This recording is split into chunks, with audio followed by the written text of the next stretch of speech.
Check that, 8:38 here. David Stokes is with us, Show Me Policy, at Show Me Institute policy analyst and a good friend of the show. Good morning, David Stokes. Good morning, McGraw. Good morning, Kelly. Hi, David. So last week you were here talking about these certificates of need in the health department in Southern Illinois, right?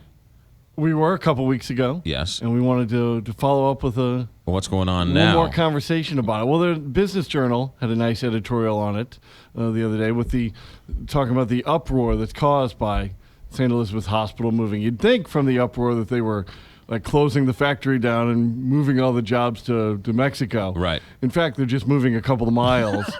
and I'm pretty sure nobody's being fired. And in fact, they're probably going to even hire more people when they move to an expanded facility. So what's the uproar? So the St. Louis Business Journal's had an editorial outrage that No. The business editorial was defending St. Elizabeth. Gotcha. So no, it was a good piece I would recommend.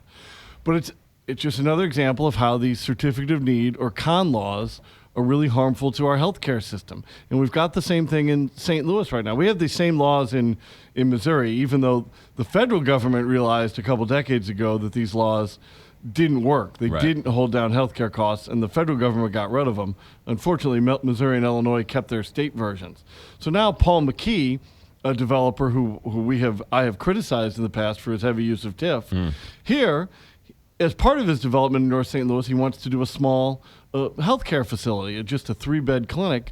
And unfortunately, he's also being required to go through this expensive certificate of need process, which is totally useless. I think it's a good thing somebody wants to put a healthcare facility in North St. Louis. A small one, affordable. It's not a major ER, of course. It's just a small clinic to serve the people of the area. And the idea that he has to make it more expensive because he's going to go through this sort of long-winded, unnecessary process, I think is regrettable. Now, it's probably, both St. Elizabeth's and Mr. McKee's proposal are probably still going to pass.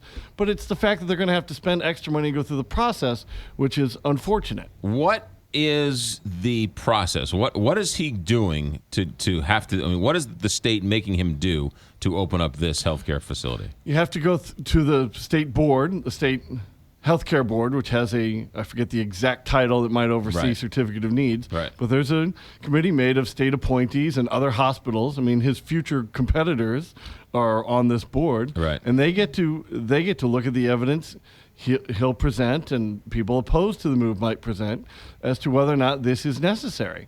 And these are a decision that markets should be making, not one's competitors when you want to open a healthcare facility. It's exactly the same with the taxi cab industry.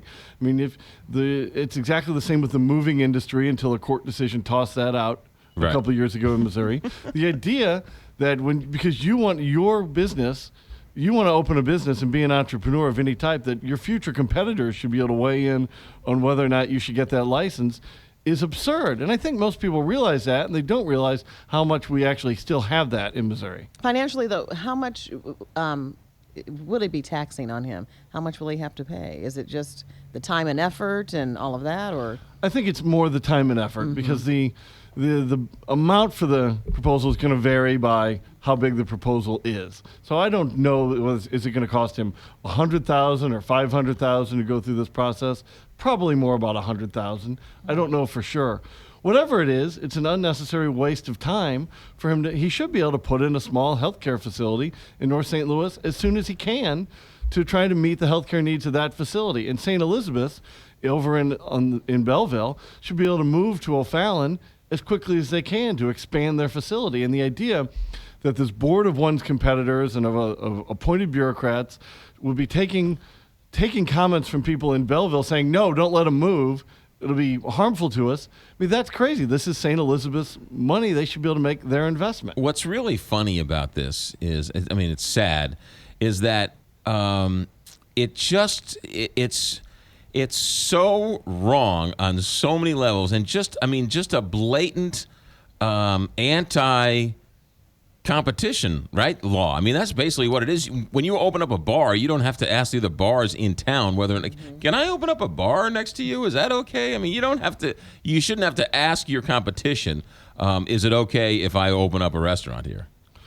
Absolutely, and we see that with food trucks. And we've talked about on this show in the past. Some cities are saying, yeah, you can have food trucks, but you can't park within a set distance of existing restaurants. Right. Well, they would never say, well, you can't open up a competing restaurant within Next to a restaurant. next to an existing restaurant. Right.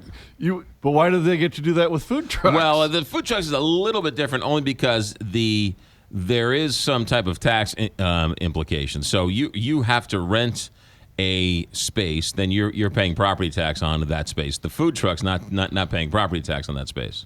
Well, the food truck is paying personal property tax on the car or truck they're operating out of. I mean, we have personal property taxes in Missouri. That truck is paying the same rate that restaurant is paying for its space. Right. Now, it's not paying as much, but that's only the difference between the restaurant with $1 million building versus the restaurant with a $300,000 building. Right. Those food trucks pay the same property tax rates that competing restaurants pay. But they might be lower value, but the same rate. But the food truck is not the food truck sitting on a public street, putting in a quarter into the time thing. And so they're not paying a property tax, whereas the business owner is paying a property tax. Well, again, the business owner is not paying a personal property tax on the truck. I mean, that's the property tax that the food truck operator is paying. Right. And I will agree with you that because they're on public streets, yes, you shouldn't be able to park it at a busy intersection and block people's views. Right. I mean, there are certain safety limitations Right. that food trucks should have to follow. Right. But at the same point, I think these rule sittings are putting in that saying, in an area that otherwise you're perfectly safe to park in, you can't park there because you're 300 yards from an existing restaurant. I don't think that's appropriate either. Yeah, no, there's a happy medium somewhere to Yes. sort of figure it all out. But it's really interesting. What's amazing is that sometimes you want to open up a radio station or a television station or become your own journalist. Go right ahead, absolutely. You want to open up a healthcare facility? Hold on a second. Now you're infringing on my rights. Hold on a second, right? I mean, it is sort of hit or miss. Absolutely, and it's important to remind people that the federal government instituted these laws as a way to save costs. But after they were in place for a while, the federal government studied it and said, this isn't working. Repealed the laws, and all the academic studies, I shouldn't say all, most of the academic studies on the subject also find that these certificate of need laws in healthcare don't save costs, and we have a great deal of information on it at our blog and our website, showmedaily.org and showmeinstitute.org. David Stokes, when can we read you? When can we see you? Well, you can hear me every Monday on this see you show, right and you can read our work at the websites I just mentioned, showmeinstitute.org, or you can follow me on Twitter at David C. Stokes. David C. Stokes, how's your golf game?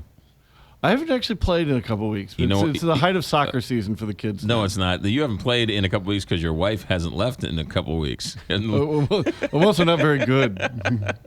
All right. Be good, David. Thanks for coming everyone. in. 8:45. We'll talk to voice of the Tigers, Mike Kelly. What happened on Saturday? He'll